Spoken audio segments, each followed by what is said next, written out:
बिस्मिल्लाहिर्रहमानिर्रहीम। मोहतरम नाजरीन, अस्सलामु अलैकुम वरहमतुल्लाहि वबरकातुहू। नाजरीन, आपका खादिम, आपका मुआलिज हकीम हाफिज़ कफ़ायतुल्लाह आपकी खिदमत में हाज़िर है नुस्ख़ा लेकर। बहुत ही कीमती सादा सा नुस्ख़ा है।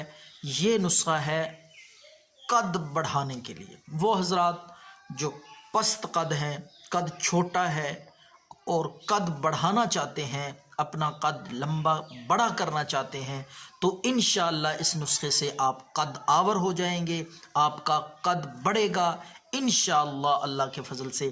तो आपने ये देसी चीज़ें जो हैं वो अवेल करनी है।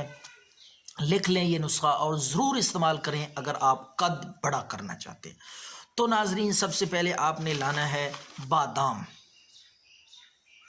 बादाम मीठे हों, कड़वे ना हों, अच्छी किस्म के बादाम पाउडर आपने लेना है 50 ग्राम। ये नुस्खा लिख लें और इसका वज़न और मिक़दार भी लिख लें। 50 ग्राम बादाम की गिनियों का पाउडर आपने लेना है। दूसरी चीज़ है काले तिल। काले तिल साफ़ सुथरे, वो भी 50 ग्राम ले लें।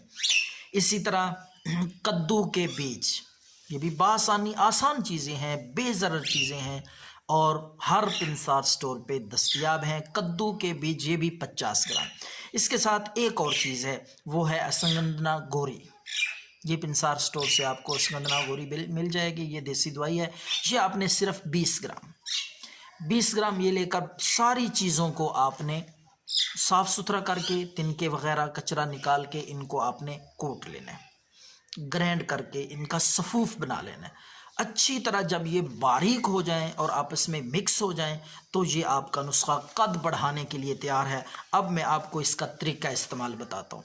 आपने ये किस वक्त लेना है? खाने के 2 घंटे बाद, सुबह भी और रात को भी।